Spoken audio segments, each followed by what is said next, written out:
అనుకున్నంత జరిగింది. కృష్ణానది మిగులు జలాల విషయంలో రాష్ట్రానికి మొండి చెయ్యే మిగిలింది. రాష్ట్రానికి జరిగిన ఈ అన్యాయంలో పాలకుల పూర్తి వైఫల్యం ఉంది. తిలాపాపం తలా పిడికిడు అన్న రీతిలో ఇటు చంద్రబాబు అటు వైఎస్ఆర్ చేసిన తప్పిదాలతో మిగులు జలాలు పక్క రాష్ట్రాలకు తల్లిపోయే అవకాశాలు కనిపిస్తున్నాయి. నేతలు చేసిన పాపం రాష్ట్రానికి శాపమే అయింది. రాష్ట్రాన్ని సస్యశ్యామలం చేయాల్సిన కృష్ణమ్మకు అడ్డుకట్ట పడింది. ఈ నదీ మిగులు జలాలు వినియోగించుకునే విషయంలో మొదటి నుంచి పాలకులు చేసిన తప్పు ఇప్పుడు ముప్పుగా మారింది. ఫలితంగా కృష్ణా మిగులు జలాలు స్వేచ్ఛగా వినియోగించుకునే అవకాశాన్ని రాష్ట్రం కోల్పోయింది. మిగులు జలాల వాడకంపై ఏర్పడిన వివాదం నేపథ్యంలో కృష్ణా ట్రిబ్యునల్ ముందు రాష్ట్ర వాదనలు బలంగా వినిపించడంలో ప్రభుత్వాలు ఘోరంగా విఫలమయ్యాయి. ఫలితంగా ఈ జలాలను పొరుగు రాష్ట్రాలు ఎగరేసుకుపోయాయి. 6 ఏళ్లుగా సాగుతున్న కృష్ణా మిగులు జలాల వివాదంపై కృష్ణా ట్రిబ్యునల్ తుది తీర్పును ప్రకటించింది. మిగులు జలాలు ఆంధ్రప్రదేశ్తో పాటు మహారాష్ట్ర, కర్ణాటక రాష్ట్రాలు పంచుకునేలా తీర్పును వెలువరించింది. కర్ణాటక నిర్మిస్తున్న ఆల్మట్టి ఎత్తును 524.25 వరకు పెంచుకునే అనుమతినిచ్చింది. 47 ఏళ్ల నాటి కృష్ణా ప్రవాహాన్ని దృష్టిలో పెట్టుకుని ఈ తీర్పును ట్రిబ్యునల్ ఇచ్చింది. మిగులు జలాలలో ఆంధ్రప్రదేశ్ 1001 టీఎంసీల నీటిని వాడుకోవచ్చని ట్రిబ్యునల్ తేల్చి చెప్పింది. We are given surplus water of 140 TMC. So these 145 TMC we can use them in the projects which are based on surplus water project. In addition to that, whatever the remaining water is also given a right. So how much and all these details, unless we go through the whole award, we can't say. Earlier you are using more than 140 TMC. Why? The ongoing project.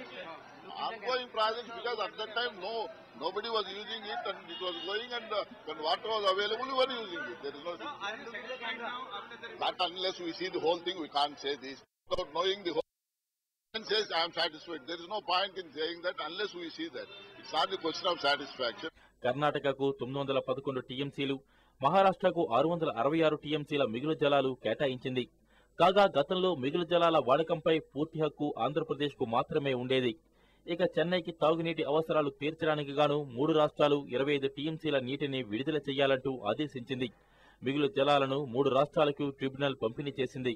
ప్రస్తుతం tribunal ఇచ్చిన తీర్పు ఆంధ్రప్రదేశ్కు ఆశాభంగాన్ని కలిగించింది. గతంలోని చంద్రబాబు నాయుడు ప్రభుత్వం, అనంతరం అధికారంలోకి వచ్చిన వైఎస్ఆర్ ప్రభుత్వం కృష్ణా మిగులు జలాలు రాష్ట్రం వినియోగించుకునే విషయంలో బలమైన వాదనలు వినిపించలేకపోయారు. దీంతో ట్రిబ్యునల్ ఈ మిగులు జలాలపై 3 రాష్ట్రాలకు అవకాశం కల్పించింది. ప్రస్తుతం ట్రిబ్యునల్ ఇచ్చిన తీర్పుతో శ్రీశైలం, నాగార్జునసాగర్ జలాశయాలకు కూడా సంక్షోభం తప్పని పరిస్థితులు ఏర్పడుతున్నాయి. ఇక కృష్ణానదిని ఆసరాగా చేసుకుని నిర్మిస్తున్న అనేక ప్రాజెక్టుల పరిస్థితి ఇప్పుడు ప్రశ్నార్థకంగా మారుతోంది. మిగులు జలాలను దృష్టిలో పెట్టుకుని ఈ ప్రాజెక్టులను ప్రభుత్వం నిర్మాణాలను చేపట్టింది. ట్రిబ్యునల్ తీర్పుతో అది కొండెక్కే దశకు వస్తున్నాయి. కృష్ణా డెల్టాకి కరువు కాలం వచ్చింది. కృష్ణా డెల్టా రైతులకి కష్టకాలం వచ్చింది. కృష్ణా డెల్టా కింద ప్రజలు ఇక కృష్ణా రామ అంటూను లేక అన్నమో రామచంద్ర అను అనుకోవాల్సిన దౌర్భాగ్యం దాపరించింది. తాజా ట్రిబ్యునల్ తీర్పు ఆంధ్రా నోట్లో ఆల్ మట్టిని కొట్టింది. రాష్ట్రాన్ని సస్యశ్యామలం చేస్తోన్న కృష్ణా డెల్టాది ఇక కష్టాల కడలే. వాటా జలం పోను మిగులు జలాలను సముద్రంలో వృధాగా కలిసిపోతోన్న జలానికి కూడా ఇక వాడుకునే వీలు లేకుండా పోయింది. మిగులు జలాల వినియోగం వివాదం విషయంలో మన రాష్ట్రం కంటే పొరుగు రాష్ట్రాలే ఎక్కువ వాటాలని ఎగరేసుకుపోయాయి. మన రాష్ట్రంతో పాటు మహారాష్ట్ర, కర్ణాటక రాష్ట్రాలకు కృష్ణా నీటిని పంచుతూ ట్రిబ్యునల్ తీర్పునిచ్చింది. కర్ణాటక ఆల్మట్టి ఎత్తును 524.25 మీటర్ల వరకు పెంచుకోవచ్చని అనుమతినిచ్చింది. 47 ఏళ్ల క్రితం నాటి నీటి ప్రవాహాన్ని దృష్టిలో పెట్టుకుని ఇచ్చిన ఈ తీర్పులో 1001 టీఎంసీల నీటిని వాడుకోవచ్చన్నది. కాగా కర్ణాటకకు 911 టీఎంసీలు, మహారాష్ట్రకు 666 టీఎంసీల మిగులు జలాలను వినియోగించుకోవచ్చని సూచించింది. కాగా చెన్నైకి మంచినీటి సరఫరా కోసం 25 టీఎంసీల నీటిని విడుదల చేయాలంటూ 3 రాష్ట్రాలను ట్రిబ్యునల్ ఆదేశించింది. ప్రస్తుతం తీర్పుతో రాష్ట్రంలోని 7 ప్రాజెక్టులకు నీటి కరువు వచ్చే ప్రమాదం కనిపిస్తోంది. శ్రీశైలం, నాగార్జున సాగర్లకు కూడా నీటి కొరత రావచ్చు. నీటితో పాటు విద్యుత్ కొరత కూడా వచ్చే ప్రమాదం పొంచి ఉంది. కృష్ణా నదీ జలాల పంపిణీ ట్రిబ్యునల్ తీర్పుపై రాష్ట్ర ప్రభుత్వం అసంతృప్తి వ్యక్తం చేసింది. ఆల్మట్టి ఎత్తు పెంపు వల్ల రాష్ట్రానికి తీరని నష్టం వాటిల్లుతుందని మంత్రులు పొన్నాల లక్ష్మయ్య, టీజీ వెంకటేష్ పేర్కొన్నారు. అయితే రాష్ట్రానికి మరింత లాభం చేకూర్చేందుకు ట్రిబ్యునల్ తీర్పుపై కోర్టుకు వెళ్లే అంశాన్ని పరిశీలిస్తున్నామన్నారు. ట్రిబ్యునల్ తీర్పే అంతిమం కాదంటున్నారు లోక్సత్తా అధినేత జేపీ. అభ్యంతరాలను సమర్పించే ముందు ప్రభుత్వం అఖిలపక్షం ఏర్పాటు చేయాలని, ఇంతకు ముందే కేటాయించిన నీళ్లని సరిగా వినియోగించుకోలేకపోవడం వల్లే ఈ పరిస్థితి వచ్చిందంటున్నారు జేపీ. అదనపు జలాలని వాడుకునే స్వేచ్ఛ మనకిచ్చారు. ఈ 35 ఏళ్లుగా ఈ రాష్ట్రంలో ఉన్న ప్రభుత్వాలు నత్తనడక నడిచినాయి, నిద్రపోయినాయి. ఈ 35 ఏళ్లుగా గనక ఆ అదనపు జలాన్ని మన రాష్ట్రంలో పూర్తిగా వినియోగం తీసుకున్నట్టయితే మళ్ళీ ప్రయర్ యూజ్ అనేటువంటి ప్రిన్సిపల్ కారణంగా ఈవేళ మన రాష్ట్రానికి ఆ హక్కు సంక్రమించుండేది. అది ఎప్పుడైతే జరగలేదో మిగులు జలాన్ని వాళ్ళు లెక్క వేసిన మిగులు జలాన్ని కూడా ఈ 3 రాష్ట్రాలుగా పంపిణీ చేశారు. తాజా తీర్పు వల్ల పెద్దగా నష్టమేమీ లేదంటున్నారు కేంద్ర జలవనరుల సంఘం మాజీ చీఫ్ ఇంజనీర్ విద్యాసాగర్ రావు అభిప్రాయపడ్డారు. 200 టీఎంసీల నీరు రాష్ట్రానికి వాటాగా రావడం విజయంగానే పేర్కొంటున్నారు విద్యాసాగర్ రావు. అదనంగా ఆ 330 టీఎంసీల అదనపు జలాలను పూర్తిగా ఆంధ్రప్రదేశ్ కోసమే వినియోగించుకునే స్వేచ్ఛ హక్కు కాదు, స్వేచ్ఛ మాత్రం మనకు ఉంది. అది మనం వినియోగించుకుంటున్నాం కాబట్టి మనం ఏమనుకున్నామంటే అది ఆటోమేటిక్ గా మనకు హక్కు అవుతుంది. ఇవాళ కాకపోతే రేపై మనం ఏం చేసాం నెమ్మదిగా. ట్రిబ్యునల్ తీర్పు వెనుక నేతల చేతకానితనంతో పాటు సర్కార్ల వైఫల్యం కూడా కనిపిస్తోంది. తగిన విధంగా నీటి వాటా కోసం ట్రిబ్యునల్లో వాదించకపోగా దేశానికి ఎక్కువ మందిని ఎంపీలను ఇస్తోన్న రాష్ట్రంలో ఐకమత్యం లోపించింది. దీంతో ప్రాజెక్టులు, నీరు, నిధుల విషయంలో ఎప్పుడూ అన్యాయమే ఎదురవుతోంది. ఇదే ట్రిబ్యునల్ విషయంలోనూ కొట్టొచ్చినట్లు కనిపిస్తోంది. ఈ అంశానికి సంబంధించిన చర్చలో పాల్గొనేందుకు విద్యాసాగర్ రావు సిడబ్ల్యూసీ మాజీ సభ్యుడు టీఆర్ఎస్ నేత మనతో ఉన్నారు. అలాగే ఎన్వీఎస్ఎస్ ప్రభాకర్ బీజేపీ అధికార ప్రతినిధి మనతో ఉన్నారు. ప్రభాకర్ గారు, దీంట్లో వైఫల్యం ఉందంటారా, విజయం ఉందంటారా? ముమ్మాటికి ఇది వైఫల్యం. రాష్ట్ర ప్రయోజనాలని పూర్తిగా కూడా ఫణంగా పెట్టి మిగులు జలాలని వాడుకునేటువంటి స్వేచ్ఛ బచావత్ ద్వారా వచ్చింది, మనం కోల్పోయామనేది స్పష్టం. ఒకటి. తర్వాత రెండోది, వాళ్ళు గుర్తించినటువంటి 468 మిగులు జలాల్ని కూడా కర్ణాటక, మహారాష్ట్రకు కూడా కేటాయించారు. ఈరోజు ఆ మిగులు జలాల యొక్క ఆధారంగా మన యొక్క తెలంగాణ ప్రాంతంలో కావచ్చు, రాయలసీమలో కావచ్చు, గాలేరు నగిరి, హంద్రీ నీవా, అట్లనే నెట్టెంపాడు, మళ్ళీ కల్వకుర్తి, ఇవన్నీ ప్రాజెక్టులు కూడా నిర్మాణం అవుతున్నాయి. అంటే ఈ అదనంగా కేటాయించారని చెప్తున్నటువంటి 200 టీఎంసీలు ఒకవైపున ఉంది కాబట్టి ఇది మన విజయంగా ప్రభుత్వం చెప్పుకోవడానికి అవకాశం ఉంది అని చెప్పి అంటున్నారు. కానీ నికరంగా బచావత్ ద్వారా కేటాయించినటువంటి 811 టీఎంసీల యొక్క జలాలే ఏనాడు కూడా ఏ ఒక్క ఖరీఫ్, రబీలో ఏ సంవత్సరంలో కూడా విడుదల కాదు. కారణం అప్పుడున్నటువంటి ఆల్మట్టి హైట్ వల్ల, మరి ఆ హైట్ ని ఇంకా పెంచడం వల్ల, సుప్రీంకోర్టు చెప్పిన దానికంటే ఎక్కువగా పెంచడం వలన ఇప్పుడు అసలు ఏ రకంగా నీళ్లు వస్తాయనేది పెద్ద ప్రశ్నార్థకంగా ఈరోజు మన ముందు కనబడుతుంది. ఎక్కడ లోపం కనబడుతుంది? లెక్కలు చెప్పడంలో లోపమా, లేకపోతే సరైనటువంటి విధంగా ప్రొజెక్ట్ చేయలేకపోయారంట? లెక్కలు చాలా స్పష్టంగా ఉన్నాయి. అంటే నీటి లభ్యతకు సంబంధించినటువంటి అంచనాలు కావచ్చు, లేకపోతే మిగులు జలాలపై ఎవరు ఎట్లా వినియోగించుకుంటారన్నటువంటి విషయం కావచ్చు, లెక్కల విషయంలో కాదు. అసలు రాష్ట్ర ప్రయోజనాలని కాపాడే విధంగా మొదటి నుంచి కూడా ఆల్మట్టి యొక్క ఎత్తుని పెంచవద్దు అని చెప్పని చాలా స్పష్టంగా మన రాష్ట్రానికి సంబంధించినటువంటి వాళ్ళు అనేక మంది చెప్పారు. చెప్పినా కూడా ఆ ఎగువ ఉన్నటువంటి రాష్ట్రం కట్టుకుంటూనే పోయింది. దానికి సుప్రీంకోర్టు కూడా ఒక హైట్ నిర్దేశించింది. ఆ 519 పాయింట్ అది నిర్దేశించినటువంటి హైట్ కంటే ఎక్కువగా ఈరోజు గేట్లు పెట్టుకోవడానికి అవకాశం ఇచ్చింది.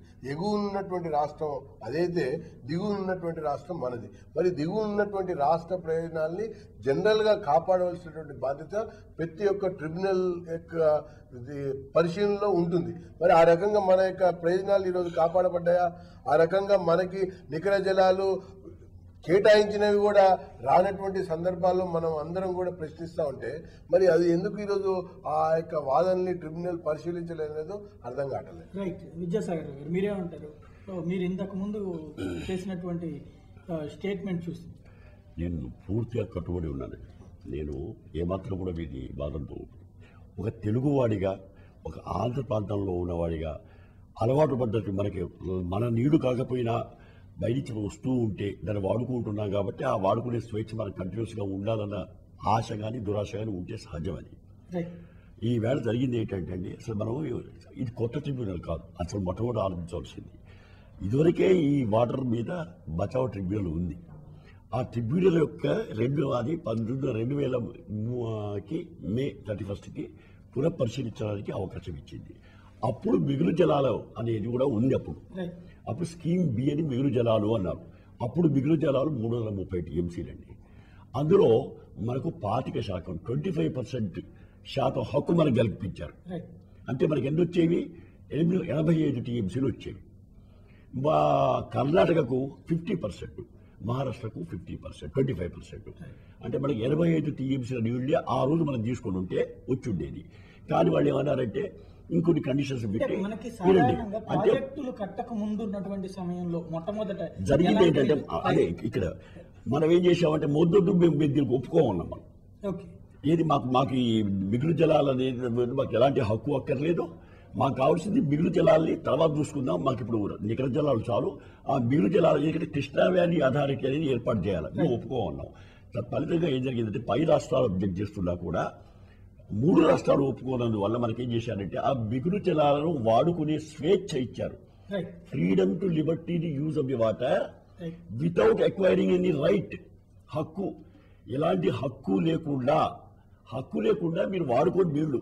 అంటే పక్క ఉన్న గ్రౌండ్ ఖాళీగా ఉంటే మీ పిల్లలు మీరు ఆడుకోండి, అంత మాత్రం చేత రేపు పొద్దున అదే నా గ్రౌండ్ అదే అనొద్దు అని స్పష్టంగా చెప్పారు.